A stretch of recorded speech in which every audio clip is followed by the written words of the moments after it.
बिस्मिल्लाहिर्रहमानिर्रहीम अस्सलामुअलैकुम। Welcome back to my YouTube channel. आप सबको अपने चैनल द कुलाची टेस्ट में वेलकम करते हैं। वीवर्स, आज मैं आपके साथ फ़िश टिक्का बिरयानी की रेसिपी शेयर करने वाली हूँ। बहुत ही ज़्यादा इंटरेस्टिंग रेसिपी है वीवर्स, बहुत ज़्यादा मज़े की बनती है। एक बार आप इसको ट्राई ज़रूर कीजिएगा। फ़िश के लिए एक मज़ेदार सा मसाला भी रेडी करेंगे।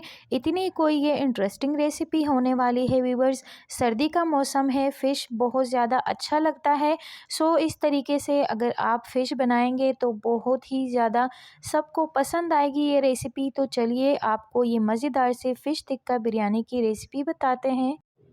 यहाँ पर हम फ़िश और बिरयानी दोनों के लिए एक मसाला रेडी करेंगे।